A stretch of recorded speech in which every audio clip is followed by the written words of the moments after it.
This is a 2021 Nissan Armada Platinum 4-wheel drive, a freight train-sized SUV with an updated body and interior bolted onto a ladder-type frame. It can tow up to 8,500 pounds when properly equipped. The Armada can also carry up to 8 people or nearly 100 cubic feet of cargo. It's big is my point. My name is Robin Warner, an experienced engineer and magazine editor, and I need a bigger garage. Whoa, that's big. The Platinum is the highest of 4 trims offered on the Armada, above the S, SV, and SL. But it should be noted that the base S trim is not yet available. Among other things, going Platinum means you get 22-inch wheels, a heated steering wheel, and an intelligent rear-view mirror. More on that in a minute. Regardless of trim chosen, powering this behemoth is a 5.6-liter V8 engine that produces a peak 400 horsepower and 413 pound-feet of torque. That power then goes through a 7-speed automatic transmission and onto all 4 wheels. But if you prefer rear-wheel drive, any trim, including Platinum, can be purchased with either drivetrain. The base price for the 2021 Armada Platinum 4-wheel drive is $69,495, and my test car costs $71,250. For those that are interested, I included detailed specifications, including dimensions, fuel economy, and options in the description. All right, let's take a look around the car, which is going to take a minute because we have to look all the way around it. Get it? Because it's big? Anyone? Come on!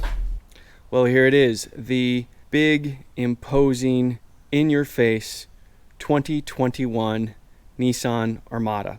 Now, the Armada has been updated for the 2021 model year. Mostly in the front, you've got new fenders, new hood, new grille, new head and tail lights, new front and rear bumper, and this is the first car to have the new Nissan logo right there, nice and clean. Generally, the updates are classy. This is a stylish vehicle, all of it. It's kind of hard to miss, right? There's just a lot going on here, but this is a clean, elegant, luxurious looking shape. The LED headlamps have real nice contours to them, real interesting textures. I really like what they did with the chrome accents and these big imposing chrome pieces as part of this new grille.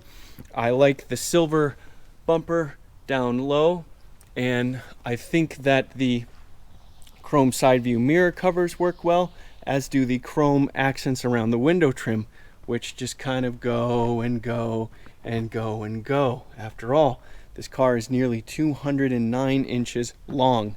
Yes, this thing is not small.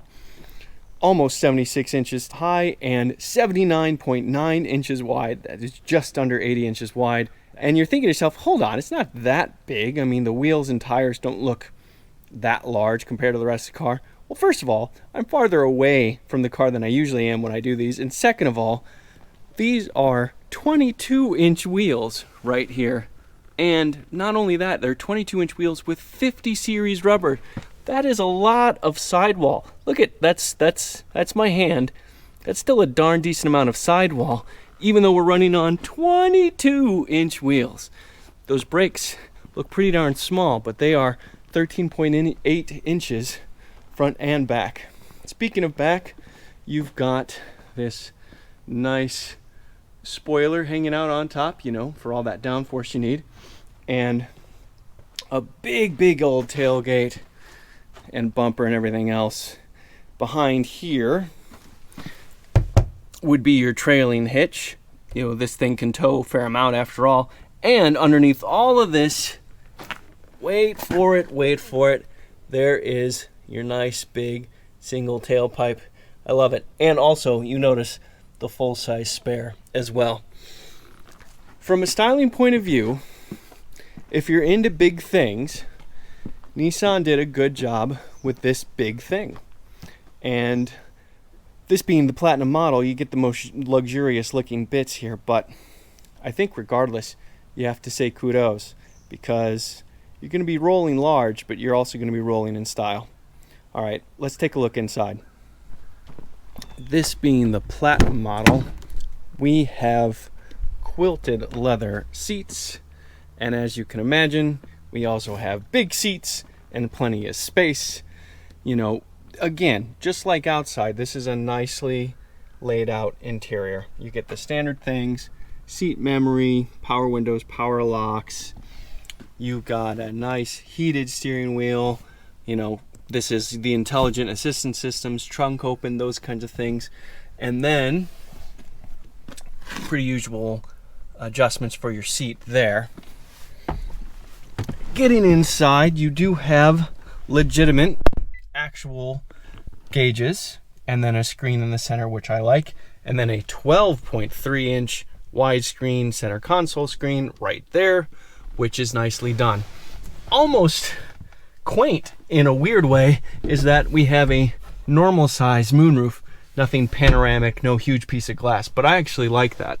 And then, you know, usual things here, sunglass holder and things like that. And then center console, good storage here with a plug and other things like that. And everything is kind of covered to be hidden, you know, and elegant, but, you know, underneath cup holders.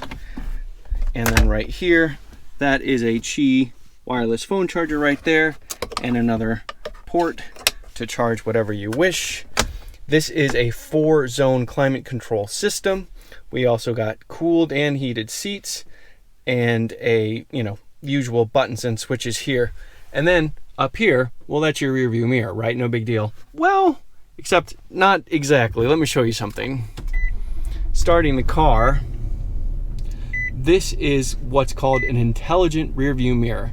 And I don't know if you can see, but right there is my camera, but also your typical vision of what you see in the back. And that is the obstructive view from the third row headrest, right? But if I pull this tab right here, which normally blocks, you know, curbs vision for headlights, all of a sudden it becomes a camera system. Those headrests are gone, and you have a much easier, clearer view of what's going on. And it's adjustable. See this menu? So right here, I go to menu, I can adjust the brightness up or down, and this is clever, I can adjust the pitch of it, so I can move the camera up, I can move the camera down. That's kind of funny how we're getting to a place where the rear view mirror has its own little computer to give you its own little adjustments, right? But if you're old school like me, you can go back to that and just put those headrests down, because, you know, here we are. We've got this, what we're looking at, that in reality. Kind of crazy. So, neat little trick.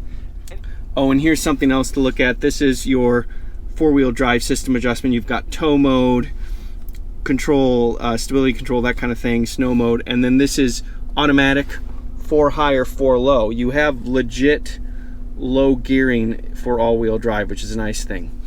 But before we get moving, why don't I show you in the second and third rows? Okay, I got the doors opened up so you can see. And the first thing you'll notice about the second row, at least the first thing I notice about the second row, is that it's pretty much just as big as the first row.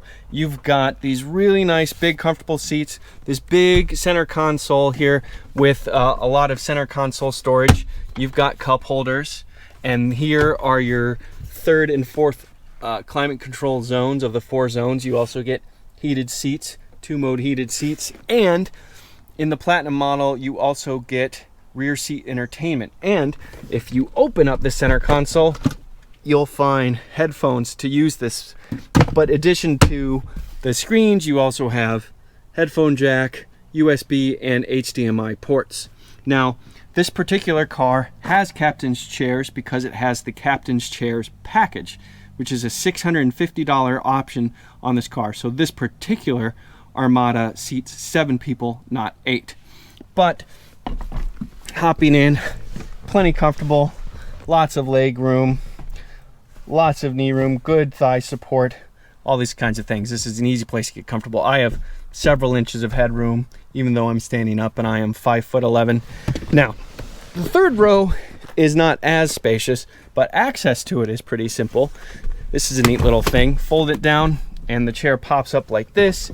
and hop in like that. Now I've already got the headrests up, as you saw with the rear view mirror.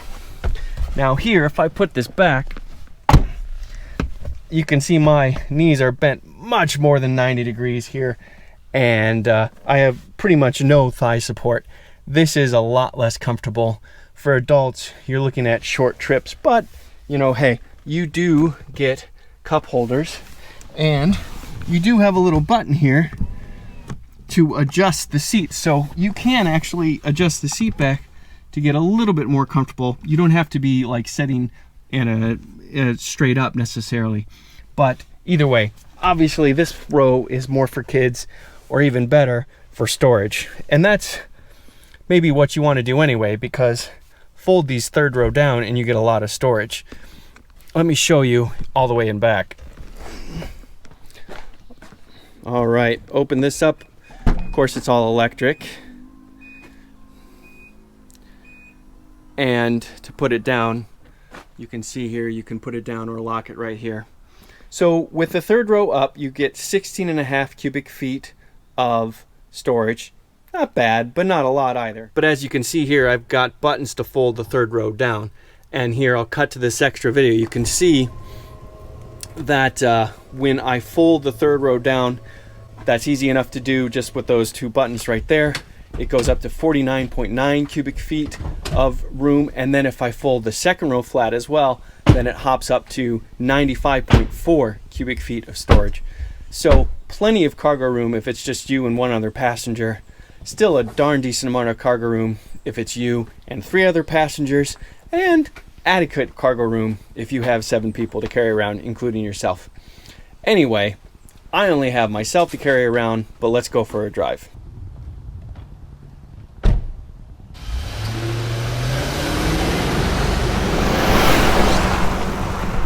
Hi everybody. Well, here it is, the 2021 Nissan Armada. This big, grand estate on several acres of a car, a land yacht, this massive hulk of metal and leather and plastic and rubber that rolls down the road actually really, really nicely. It has to be said. You know, this thing is big. It feels big to drive. It physically is big, but it is also big in the right ways as well. You've got a lot of space inside, tons of width for your shoulders, tons of space, lots of height, and you also have a lot of power. So this thing can tow, as I said at the top, 8,500 pounds, which gets you into the category of most all the recreational things that someone would need, a family would need. You know, pretty darn big camper, pretty darn big boat, and on and on and on. So there's a lot of just good that comes with a vehicle this size, and with this update, it's pretty darn stylish, I think. Nissan did a really good job to update this car to give it kind of a stately look without being too over the top.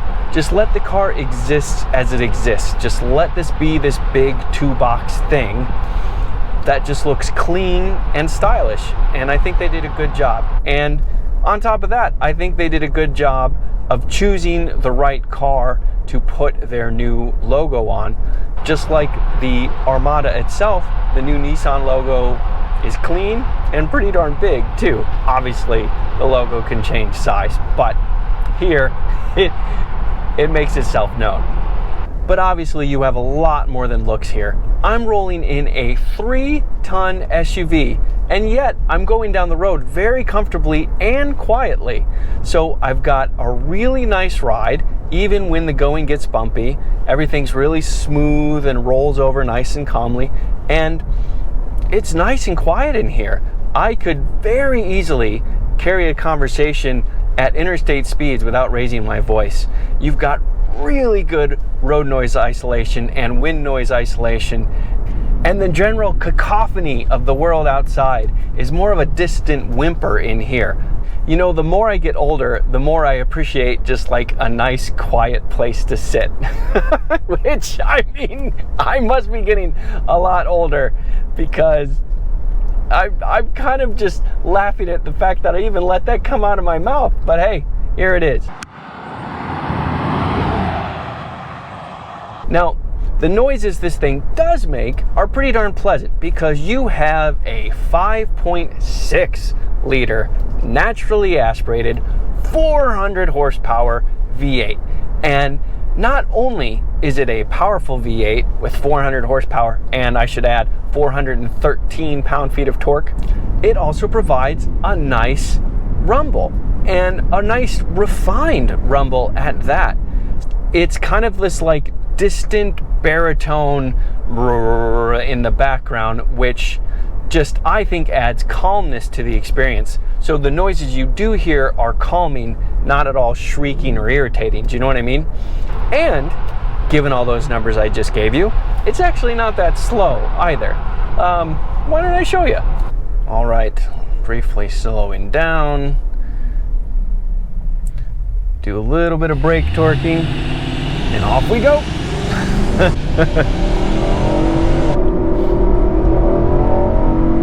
Really not bad, right? And that's a nice growl coming from the V8.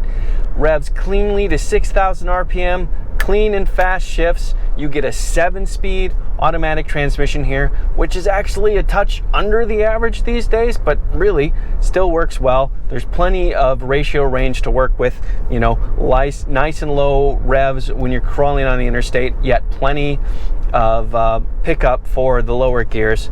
And again, the sound quality is just a really nice, pleasant surprise. I kind of expected this V8 to sound a little bit more trucky, a little bit coarser, but it really has like nice, refined secondary tones to it that I find very pleasant. So really, bravo to the exhaust tuning team on this particular V8, and bravo to Nissan for giving us good power in such a heavy car. Acceleration is more than adequate. I never feel wanting for more power. Now, if I were starting to test that 8,500 pound towing limit, I might have a different answer there, but you know, I don't. And there's actually a lot more than 7 speeds in this transmission if you think about it a different way, because despite all the luxury that Nissan threw at this thing, this actually has pretty darn decent off-roading capability. The tires are fairly quiet, but they have a little bit of capability there. Critically, you've got a transfer case with 4 high and 4 low gears. So that's why I was saying it's not really a 7-speed, it's kind of a 14-speed. So you have crawler gears if you need them. You've got a limited slip differential, you've got 9.2 inches of ground clearance, and you actually have pretty decent approach, breakover, and departure angles as well. I'll go ahead and put those up on the screen there so you can see what they are.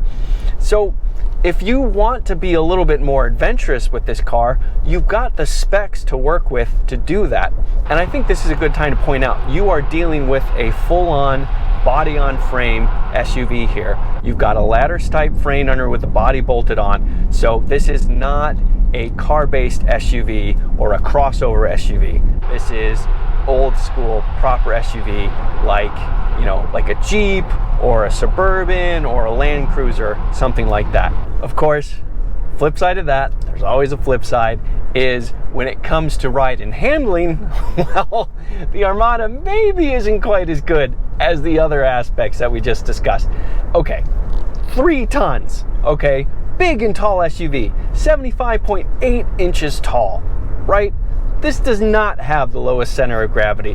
This does not have the best of body control. This is not a handler SUV, right? This certainly is nowhere near what the Audi SQ7 was that I drove a couple months ago, or the Porsche Macan GTS, which is like a tall hatchback practically, that I drove back in the winter. This is a proper truck. The body moves around quite a bit. You get tons of roll in the corner. The steering is very light, and you know, you don't have a really good sense of where the front end is on the road. The tires squeal early, the tires squeal often. It's not a surprise. But, you know, credit where credit's due. It's totally competent at all of those things. It's just slow.